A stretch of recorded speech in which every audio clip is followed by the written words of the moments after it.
যদি এইবার তত্ত্বাবধায়ক সরকারের ব্যবস্থা করা হয়, তাহলে ইতিমধ্যে যে সমস্ত সময় চলে গিয়েছে, পার্লামেন্ট ডিজলভ হয়েছে, রাষ্ট্র এতদিন চলেছে, সেই ক্ষেত্রে সাংবিধানিক বহু বিষয়ে আবার নজর দিতে হবে। তা আশা করি এই সরকার এই নির্বাচন উপলক্ষে তত্ত্বাবধায়ক সরকারের ভূমিকাই পালন করবে, সুষ্ঠুভাবে, নিরপেক্ষভাবে, স্বাধীনভাবে, উৎসবমুখরভাবে একটি নির্বাচন আয়োজন করা, ঐতিহাসিক নির্বাচন, জাতীয় সংসদের আয়োজন করা। সেই নির্বাচনটা জাতীয়ভাবে এবং আন্তর্জাতিকভাবে স্বীকৃত হবে, প্রশংসিত হবে এবং বাংলাদেশের গণতান্ত্রিক ভিত্তিটা নতুনভাবে শক্ত ভিত্তির উপরে রচিত হবে। এই আলোচনাটা আরো একটু বৃহত্তর পরিসরে সব রাজনৈতিক দলের নেতৃবৃন্দদের সাথে করলে ভালো হতো, যেহেতু নির্বাচনে সবচেয়ে বড় স্টেক হোল্ডার হচ্ছে রাজনৈতিক দল। আয়োজন করে নির্বাচন কমিশন এবং সহায়তা করে সরকার, আইন শৃঙ্খলা বাহিনী নিয়োজিত, সাংবাদিক বন্ধুগণ এবং অবজারভারগণ সেই নির্বাচনের পর্যবেক্ষণ করেন এবং জাতিকে জানান নির্বাচনের আগে, নির্বাচনের দিন এবং নির্বাচনের পরের অবস্থা। এবং আপনাদের অবজারভেশন রিপোর্টের উপর ভিত্তি করেই এই যে কোনো নির্বাচনের গ্রহণযোগ্যতা, বিশ্বাসযোগ্যতা এবং আন্তর্জাতিকভাবে স্বীকৃতি এগুলো নির্ভর করে। অনেক সময় আমরা বিগত সময়ে দেখেছি, ফেসিবাদী আমলের সময় এই অবজারভার গুলোকে গৃহপালিত হিসেবে বানানো হতো নিজস্ব লোকজন দিয়ে, এবং বিদেশি কিছু মানুষ সাদা সামরার নিয়ে এসে তাদেরকে আন্তর্জাতিক পর্যবেক্ষক বানানোর বিভিন্ন কুৎসিত ইতিহাস আমরা অতীতে দেখেছি। তা আশা করি যেহেতু এখন দেশে মুক্ত স্বাধীন পরিস্থিতিতে আমরা নির্বাচন অনুষ্ঠান করব ইনশাআল্লাহ, এবং তত্ত্বাবধায়ক সরকার না হলেও অন্তর্বর্তীকালীন সরকারের নেচার, ক্যারেক্টার হচ্ছে তত্ত্বাবধায়ক সরকার।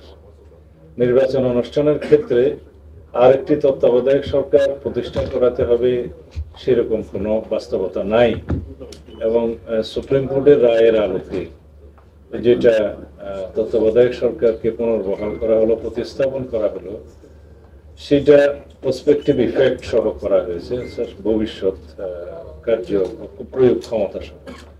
তার মানে হচ্ছে যদি এইবার তত্ত্বাবধায়ক সরকারের ব্যবস্থা করা হয়, তাহলে ইতিমধ্যে যে সমস্ত সময় চলে গিয়েছে, পার্লামেন্ট ডিজলভ হয়েছে, রাষ্ট্র এতদিন চলেছে, সেই ক্ষেত্রে সাংবিধানিক বহু বিষয়ে আবার নজর দিতে হবে। বিধায় আমরা একটা সংস্কারের মধ্যে আছি, আমরা একটা সাংবিধানিকভাবে সুপ্রিম কোর্টের অ্যাডভাইজারি রুল হিসেবে 106 এর মতামতের প্রেক্ষিতে একটা গঠিত অন্তর্বর্তীকালীন সরকার ব্যবস্থার মধ্যে আছি।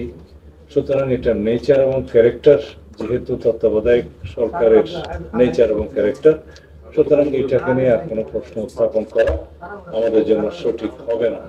তা আশা করি এই সরকার এই নির্বাচন উপলক্ষে তত্ত্বাবধায়ক সরকারের ভূমিকাই পালন করবে, সুষ্ঠুভাবে, নিরপেক্ষভাবে, স্বাধীনভাবে, উৎসবমুখরভাবে একটি নির্বাচন আয়োজন করা, ঐতিহাসিক নির্বাচন, জাতীয় সংসদের আয়োজন করা।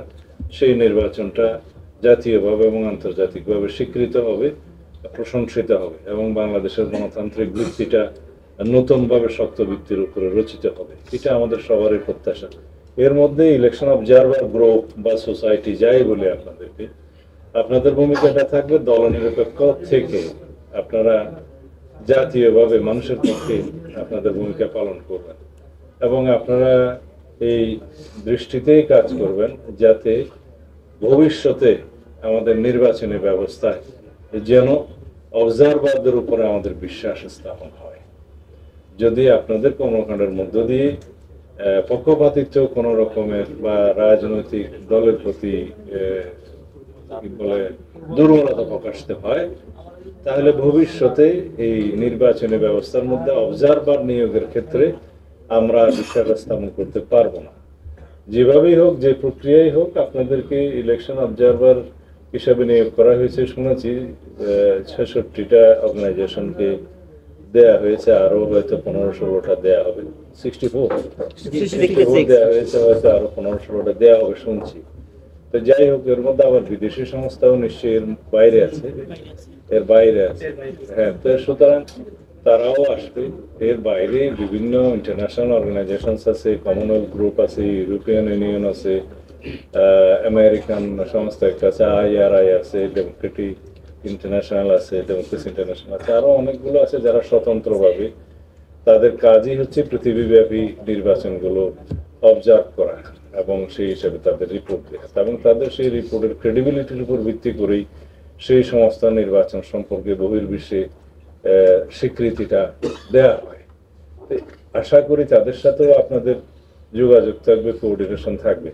ইন এনিওয়ে, আমরা চাই বাংলাদেশের আগামী নির্বাচনটা যেন সারা পৃথিবীতে একটা ক্রেডিবল, একটা বিশ্বাসযোগ্য, একটা স্বীকৃত এবং একটা ঐতিহাসিক নির্বাচন হিসেবে প্রতিষ্ঠা পায়। তাহলে পরে আগামী দিনে ফেসিবাদী শক্তির কোন রকমের কোন নির্বাচনে বয়ান সৃষ্টি করার সুযোগ সৃষ্টি হবে না। যদি আমরা এখানে কোন রকমের প্রশ্ন উদয় হওয়ার মতো কর্মকাণ্ডে লিপ্ত হই এবং সেটা আমরা যদি উদ্ঘাটন না করি, তাহলে পরে পতিত ফেসিবাদী শক্তি সুযোগ পাবে এগুলো সমালোচনা করার। এটাও একটা পদ্ধতি যে ফেসিবাদের উৎখাতের পরে বাংলাদেশের মানুষ পূর্ণাঙ্গ গণতান্ত্রিক চর্চায় লিপ্ত হয়েছে এবং সেই চর্চাকে তারা আপন করে নিয়েছে। তো আমরা আশা করি এর মধ্য দিয়েই ভবিষ্যতে বাংলাদেশে যে কোনো রকমের ফেসিবাদের উৎপত্তি, স্বৈরতন্ত্রের উৎপত্তি এবং উৎপাত বন্ধ হবে।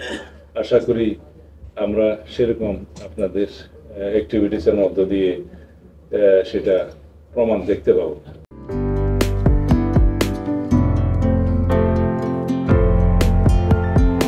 পহেলা জানুয়ারি 2025 ইউটিউব জার্নালিজমের অগ্রদূত changetv.press 6 বছর পেরিয়ে পা রাখল গর্বিত আমি অত্যন্ত আনন্দিত হলাম যে চেঞ্জ টিভি আগামী কয়েকদিনের মধ্যেই 6 বছর পূর্ণ করবে। হাঁটি হাঁটি পা পা করে চলা শুরু করে এখন সে বেশ দৌড়াদৌড়ি করছে বলা যেতে পারে। ও নামটাও অত্যন্ত বলবো যে সিগনিফিক্যান্ট, যে চেঞ্জ, এই গণঅভ্যুত্থান কিন্তু চেঞ্জ চেয়েছে। সেই হিসেবে তোমার টেলিভিশনের, তোমার এই চ্যানেলের নামের একটা যথেষ্ট মিল পাওয়া যায়। আমার প্রত্যাশা যে এই গণঅভ্যুত্থানের যে প্রত্যাশা, যে আশা আকাঙ্ক্ষা, চেঞ্জ টিভি সেটিকে এগিয়ে নিয়ে যাবে। তোমাকে শুভেচ্ছা। চেঞ্জ টিভি যারা সম্পৃক্ত আছেন, যারা কর্মী আছেন, সামনে পেছনে সকলকে আমার শুভেচ্ছা। changetv.press, এক ফোঁটা হলুদ নেই। Online TV channel change TV 6 বছর ধরে ওনারা কাজ করে যাচ্ছেন। ইতিমধ্যে জনগণের হৃদয়ে স্থান করে নিয়েছেন। প্রায় 22 লাখ সাবস্ক্রাইবার আছে। আর যে কোনো অনুষ্ঠান 10 লাখের মতো মানুষ এটা প্রতিদিন মানুষ দেখে থাকে। আমিও এই চ্যানেল নিয়মিত দেখি। তো চেঞ্জ টিভির পক্ষে আমির মোমিনুল মানিক সাহেবের উপস্থাপনা, প্রশ্নের ধরন, এগুলো জনগণ দেখতে চায়, শুনতে চায়। আমি চেঞ্জ টিভির উত্তরোত্তর সমৃদ্ধি কামনা করছি। changetv.press, এক ফোঁটা হলুদ নেই। চেঞ্জ টিভি, তো আমি তাদেরকে আমার অসংখ্য শুভেচ্ছা জানাচ্ছি, কারণ তারা যে ভূমিকা রেখেছে এই সময়, একটা কঠিন সময় ছিল, সেটাতে যেমন ভূমিকা রেখেছে, এমনকি 5ই আগস্টের পরে নতুন বাংলাদেশেও তারা তাদের সেই তীক্ষ্ণ একটা সমালোচনামূলক এবং যেটাকে আমি গঠনমূলক বলব সেরকম একটা ভূমিকা রাখছেন। তো সেক্ষেত্রে আমরা মনে করি যে এই ভূমিকা আমাদের দরকার, আমরা চাই এটা থাকুক এবং আরও যেন সমৃদ্ধ হয়। নতুন বাংলাদেশ নির্মাণে আমরা চাই যে চেঞ্জ টিভি যে সমালোচনাগুলো করছে বা যেগুলো আমরা তুলে ধরছেন, সেটা এমন করে করবেন যেন আমরা সেখান থেকে শিখতে পারি এবং সবাই মিলে যেন আমরা নতুন বাংলাদেশকে সত্যিকার অর্থে বৈষম্য বিহীন একটা সমাজ গড়ে তুলতে পারি, সেটা আপনারা সহজ চেষ্টা করুন। changeTV.press, এক ফোঁটা হলুদও নেই। আগামী জানুয়ারি মাসের 1 তারিখে আপনারা 6 বছর পূর্ণ করতে যাচ্ছেন। আপনাদেরকে শুভেচ্ছা জানাচ্ছি, আন্তরিক ধন্যবাদ জানাচ্ছি। আমি আশা করব চেঞ্জ টিভি অতীতে যে বলিষ্ঠ ভূমিকা পালন করেছে, আগামীতেও আপনারা সেই বলিষ্ঠ ভূমিকা পালন করবেন। আমি আমার এলডিপির পক্ষ থেকে, মুক্তিযোদ্ধাদের পক্ষ থেকে আপনাদেরকে আন্তরিক মোবারকবাদ জানাচ্ছি, শুভেচ্ছা জানাচ্ছি। আশা করি দিন দিন আপনারা উন্নতির শিখরে এগিয়ে যাবেন। ধন্যবাদ।